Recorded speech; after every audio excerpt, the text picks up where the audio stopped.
दोस्तों नमस्कार। बिहार में विधानसभा चुनाव के दौरान इंडिया अलायंस की गठबंधन के अंग होने के बावजूद जिस विकासशील इंसान पार्टी को चुनाव में एक भी सीट पर सफलता नहीं मिली, सन ऑफ मल्लाह के रूप में बिहार में जाने जाने वाले मुकेश सहनी अपनी पार्टी का बिहार में खाता भी नहीं खोल सके। अब ये मुकेश सहनी उत्तर प्रदेश में विधानसभा चुनाव, चूंकि 6 महीने दूर है अब, तो उत्तर प्रदेश में विधानसभा चुनाव के लिए ताल ठोकना मुकेश सहनी ने शुरू कर दिया है। तो दोस्तों सवाल है कि उत्तर प्रदेश में निषाद राज, जैसे बिहार में सन ऑफ मल्लाह है मुकेश सहनी, वैसे ही अपने आप को निषाद राज कहने वाले संजय निषाद के रहते हुए उत्तर प्रदेश में क्या मुकेश सहनी अपना राजनीतिक जमीन तैयार कर पाएंगे उत्तर प्रदेश में?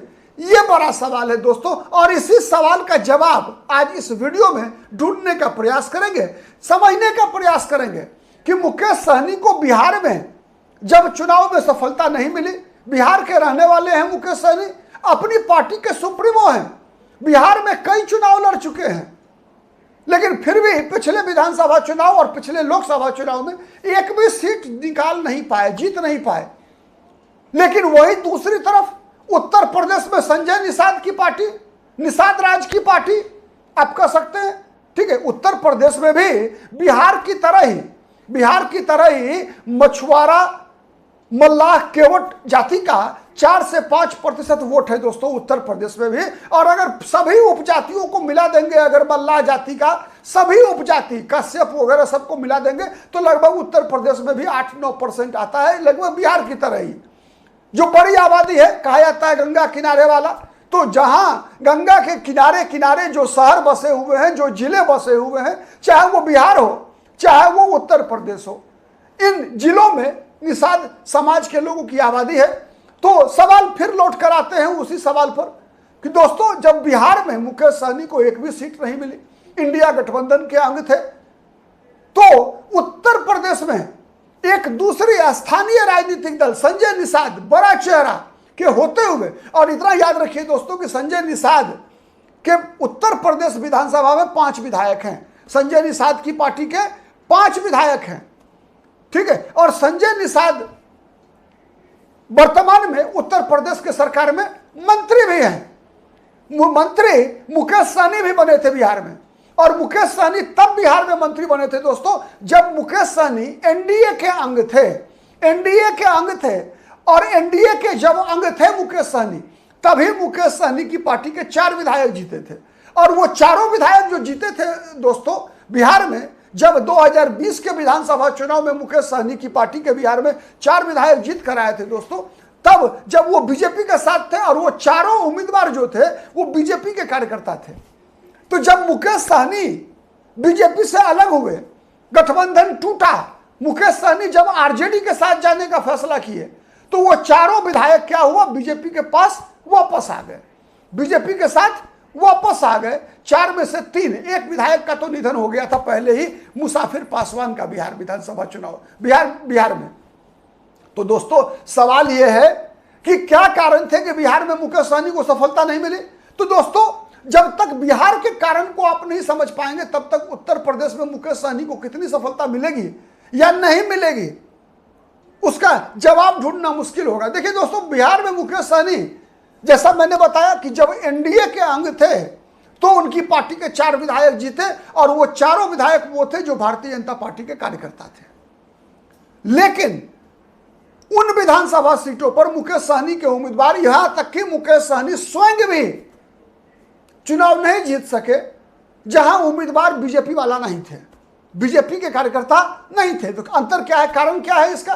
कारण यह है कि मुकेश सहनी की पार्टी के जितने भी उम्मीदवार होते हैं, वो मुकेश सहनी की पार्टी का जो नीति है, जो कार्यक्रम है, मुकेश सहनी जो अपनी पार्टी की रणनीति बताते हैं कि मुकेश सहनी की पार्टी की स्थापना इसलिए हुई है कि चूंकि निषाद समाज को, मल्लाह को, केवट को, काश्यप को, वृद्ध को मुकेश सहनी चाहते हैं कि इन्हें अनुसूचित जाति का दर्जा दिया जाए।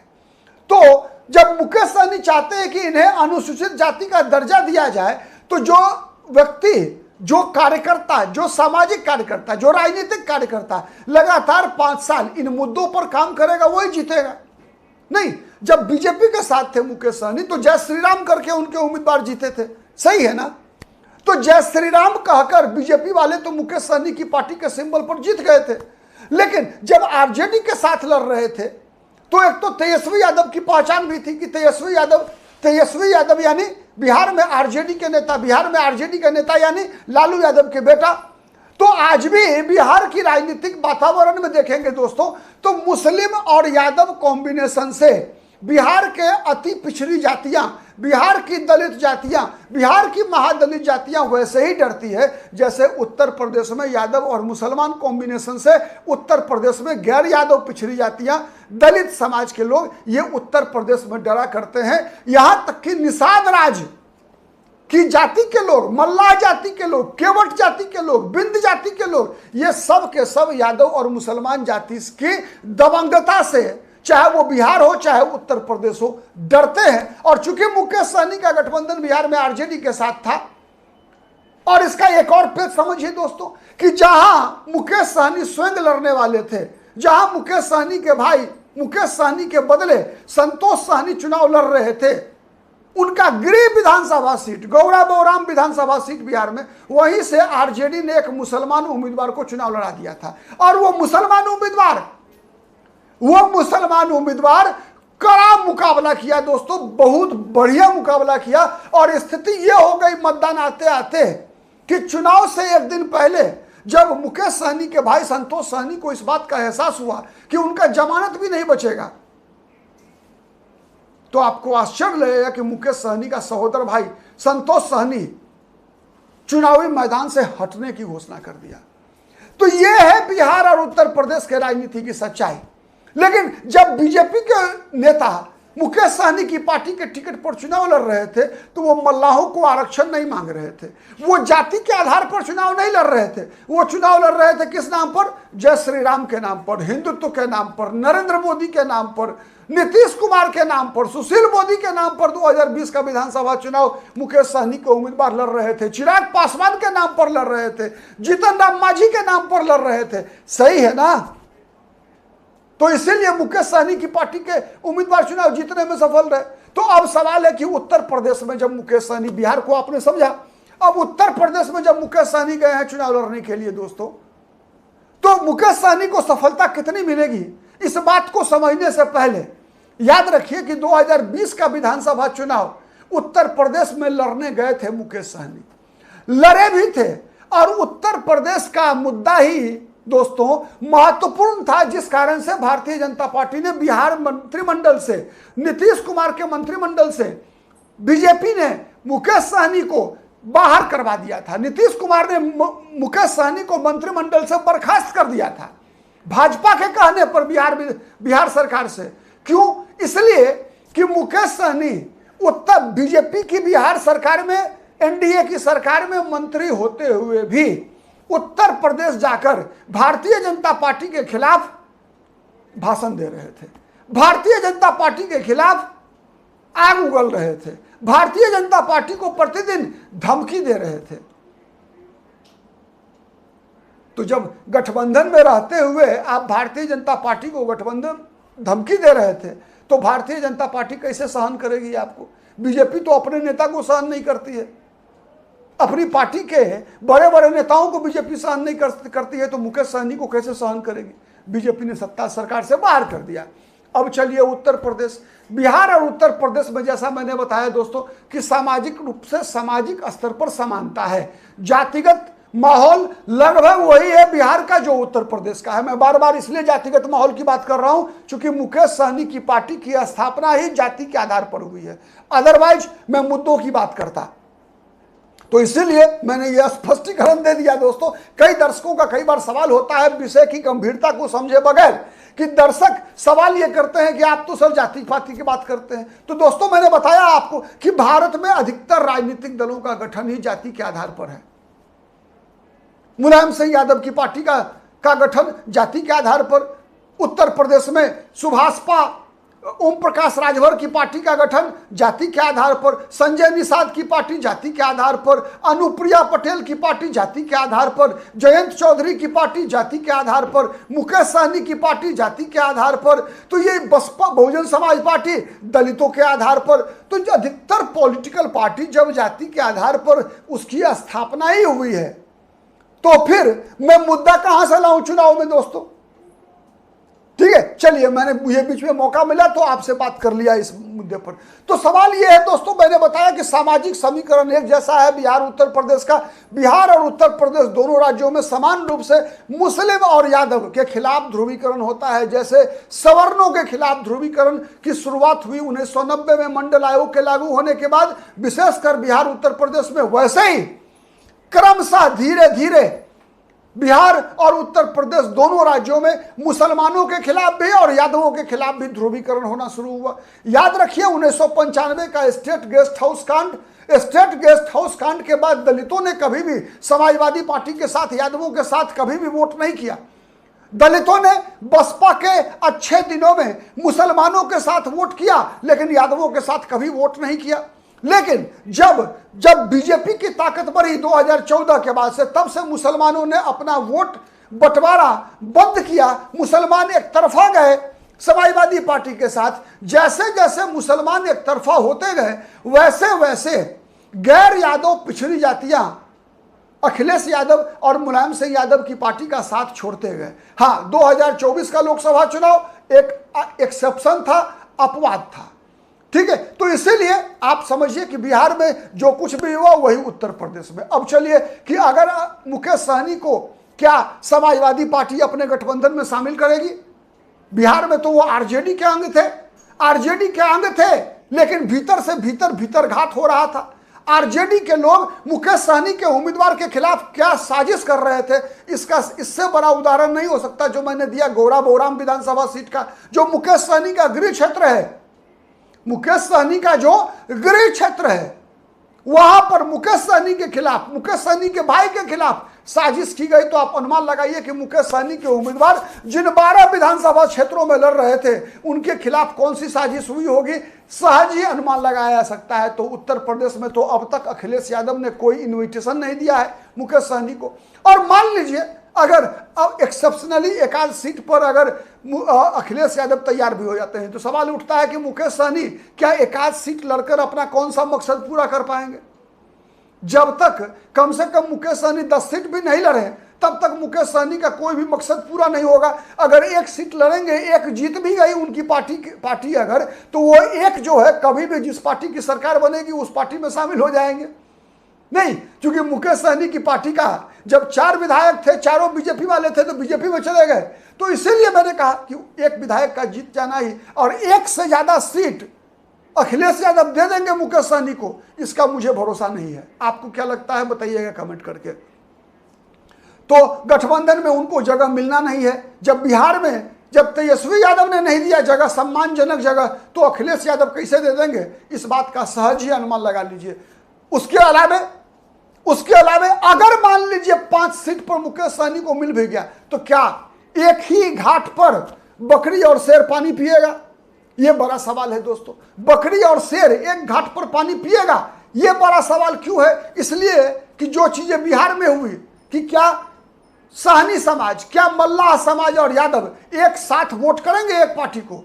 तो जवाब बिहार दे चुकी है जवाब। तो उत्तर प्रदेश का जवाब कैसे अलग होगा? सहज अनुमान लगा लीजिए। उसके बाद देखिए दोस्तों, एक जो महत्वपूर्ण बात है कि चाहे राज्य उत्तर प्रदेश हो, बिहार हो, पश्चिम बंगाल हो, उड़ीसा हो, कर्नाटक हो, कटक हो, कोई भी राज्य हो, भारत में मतदाता 3 आधार पर वोट करते हैं। एक, राष्ट्रीय नेता के नाम पर, जैसे पूरे देश भर में, चाहे राज्य तमिलनाडु हो, चाहे वो कश्मीर हो, चाहे वो गुजरात हो या असम हो, किसी राज्य में कम, किसी राज्य में ज्यादा नहीं, लोग वोट करते समय उनके आंख के सामने या तो नरेंद्र मोदी का चेहरा होता है या राहुल गांधी का चेहरा होता है, या तो नरेंद्र मोदी के समर्थन में वोट करते हैं या राहुल गांधी के समर्थन में वोट करते हैं। किसी के आंख के सामने कम्युनिस्ट पार्टी के नेता का चेहरा कभी हुआ करता था, अब तो कम्युनिस्ट इतिहास बन गए। किसी के सामने, मतलब कहने का मतलब राष्ट्रीय राजनीति के आधार पर, राष्ट्रीय नेता के नाम पर एक बड़ा वर्ग है देश में, चाहे वो चुनाव म्यूनिसिपैलिटी का हो, चाहे वो चुनाव विधानसभा का हो, चाहे वो चुनाव लोकसभा का हो। हर चुनाव में, विशेषकर विधानसभा और लोकसभा के चुनाव में, राष्ट्रीय नेतृत्व के आधार पर उसके पक्ष या विपक्ष में मोदी को हराने के लिए या नरेंद्र मोदी को जिताने के लिए लोग वोट डालते हैं। राहुल गांधी को जिताने के लिए या राहुल गांधी को हराने के लिए वोट डालते हैं। सच है। दूसरा आधार है, अगर हम बात उत्तर प्रदेश की करें तो कोई अखिलेश यादव और योगी आदित्यनाथ को या तो जिताने के लिए वोट डाल रहा है या तो हराने के लिए वोट डाल रहा है। उत्तर प्रदेश में, न बिहार में न उत्तर प्रदेश में कोई मुकेश सहनी को जिताने के लिए और हराने के लिए वोट नहीं डालता। सच है। न संजय निषाद को वोट जिताने के लिए और हराने के लिए वोट डालता है। हाँ, मुकेश सहनी या संजय निषाद के किसी गठबंधन के साथ रहने से वो उनका जो वोट है वो एड ऑन करता है, जुड़ जाता है। लेकिन जुड़ता कब है बताइए दोस्तों? जब गठबंधन नेचुरल होता है, जब गठबंधन नेचुरल होता है यानी प्राकृतिक होता है। जैसा मैंने बताया कि बकरी और शेर एक घाट पर पानी नहीं पी सकते। सच है ना? बकरी और शेर एक घाट पर पानी नहीं पी सकते। वैसे ही जैसे निषाद जाति के लोग यादवों के साथ, मुसलमानों के साथ वोट नहीं कर सकते। ये वोट किसके साथ करते हैं? ये वोट करते हैं जो कमजोर जातियां हैं, जो अति पिछड़ी जातियां हैं, जो कमजोर वर्ग की जातियां हैं। दलितों के साथ वोट करेगी ये जातियां। ये जाति, मल्लाह जाति, दलितों के साथ वोट करेगी। गैर यादव पिछड़ों के साथ वोट करती है। मोस्ट बैकवर्ड क्लासेज के साथ वोट करती है। ठीक है। तो बिहार में भी भले ही मुकेश सहनी चले जाते हो तेजस्वी यादव के साथ, लेकिन इनके वोटर नहीं जाते। इनके वोटर उधर जाते हैं जिधर अति पिछड़ा समाज होता है, जिधर दलित समाज होता है, जिधर महादलित समाज होता है, जिधर गैर यादव पिछड़ा होता है। जहां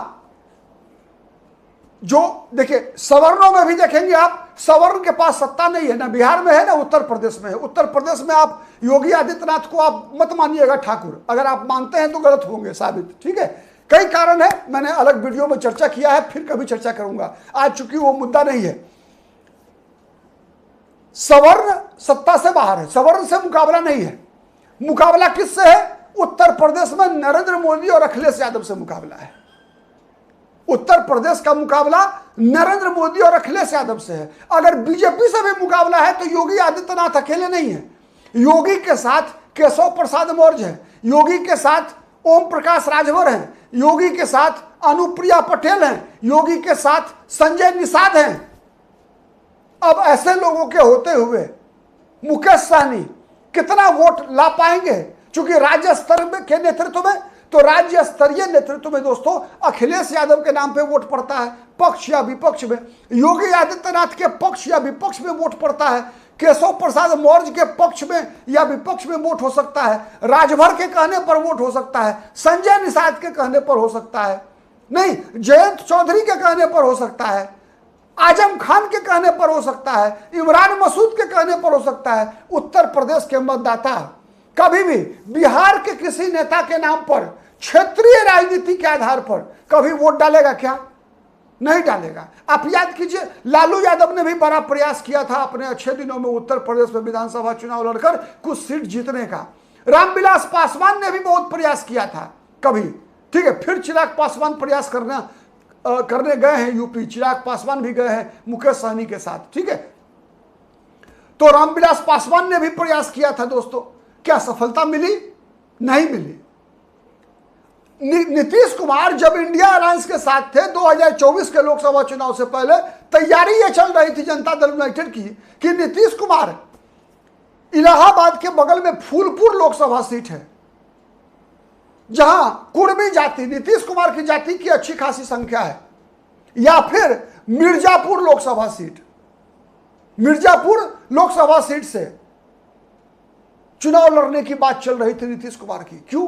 इसलिए कि नीतीश कुमार की जाति, कुर्मी जाति का वोट उन विधानसभा लोकसभा क्षेत्र में है, उस जिले में है, मिर्जापुर में है, इलाहाबाद में है, लेकिन नीतीश कुमार भी हिम्मत नहीं कर सके, इसलिए कि उत्तर प्रदेश के कुर्मी बिहार के कुर्मी नेता को नेता नहीं मानते। और इतना याद रखिएगा, राष्ट्रीय नेताओं के नाम पर जाति के आधार पर वोट नहीं पड़ता है। उसके बाद तो इस मामले में भी राष्ट्रीय स्तर का वोट है नहीं मुकेश सहनी के पास। संजय निषाद को तो राष्ट्रीय स्तर का वोट मोदी के नाम पर मिलेगा, संजय निषाद को, ओम प्रकाश राजभर को राष्ट्रीय स्तर का वोट जो है वो मोदी के नाम पर मिलेगा। कांग्रेस का जो वोट है राष्ट्रीय स्तर का, वो वोट अखिलेश यादव के साथ जाएगा, मुकेश सहनी के साथ कौन जाएगा? राज्य स्तरीय वोट जो है मल्लाहों का, राज्य स्तरीय वोट संजय निषाद को देगा या मुकेश सहनी को देगा? और तीसरा, स्थानीय स्तर पर उम्मीदवार के नाम के आधार पर। तो दोस्तों सीधा सवाल है, जो निषाद समाज का बेल्ट है, जहां निषाद अच्छी खासी संख्या में है, जो सामाजिक समीकरण है, उसके आधार पर उत्तर प्रदेश के निषाद संजय निषाद के उम्मीदवार को वोट डालेगा या मुकेश सहनी के उम्मीदवार को वोट डालेगा? मुकेश सहनी बेहतर उम्मीदवार चयन करने में सक्षम है या संजय निषाद बेहतर उम्मीदवार चयन करने में सक्षम है? अगर बात उम्मीदवार की भी हो दोस्तों, तो संजय निषाद के साथ भारतीय जनता पार्टी की ताकत है। आज देश में भारतीय जनता पार्टी संसाधन का मामला हो, प्रचार यंत्र का मामला हो, हर मामले में हर राजनीतिक दल पर भारी पड़ती है। तो संजय निषाद को भारतीय जनता पार्टी की मशीनरी का लाभ मिलेगा, मुकेश सहनी को क्या मिलेगा? और उससे भी बड़ी बात दोस्तों, उससे भी बड़ी बात क्या है कि विगत 20 वर्षों के दौरान आप देखेंगे, मैं 90 से नहीं कह रहा, ये कह रहा हूं मैं लगभग 2005 के बाद ये परिवर्तन है, वरना 2005 से पहले चाहे उत्तर प्रदेश में समाजवादी पार्टी हो, चाहे बिहार में राष्ट्रीय जनता दल हो, चाहे बिहार में लोक जनशक्ति पार्टी रामविलास पासवान ने बनाई थी पार्टी उसी समय उसी दौरान, तो ये जितने भी नेता थे ना दोस्तों, ये संगठन का महत्व समझते थे, ये विचारधारा का महत्व समझते थे। संगठन और विचारधारा, इसका महत्व मुलायम सिंह यादव समझते थे, लालू यादव समझते थे, रामविलास पासवान समझते थे। लेकिन आज की जो पीढ़ी है, चाहे वो अखिलेश यादव हो, चाहे वो तेजस्वी यादव हो, चाहे वो मुकेश सहनी हो, चाहे वो चिराग पासवान हो, ये सब विचारधारा का महत्व नहीं समझते। आज जो बीजेपी के साथ है, रातों रात कल समाजवादी पार्टी के साथ जा सकता है। तो इसलिए वैचारिक वोट भी नहीं है इनके पास, तो इनके पास बचा क्या दोस्तों? तो इसीलिए सफलता क्या मिलेगी बताने की आवश्यकता नहीं है। आप भी बहुत समझदार हैं। नहीं, आप क्या सोचते हैं, किस हद तक सहमत है हमारे विश्लेषण से? आपका क्या अनुमान है, कमेंट करके बताइएगा। और हमारा विश्लेषण पसंद आए तो प्लीज वीडियो को लाइक कीजिए, शेयर कीजिए, जिससे कि अधिक से अधिक लोगों तक हमारी बातें पहुंचे। और अब तक यदि पॉलिटिकल आइडिया को सब्सक्राइब नहीं किया है तो प्लीज सब्सक्राइब कीजिए। आज के लिए इतना ही, फिर मुलाकात होगी किसी अन्य मुद्दे पर। तब तक के लिए नमस्कार।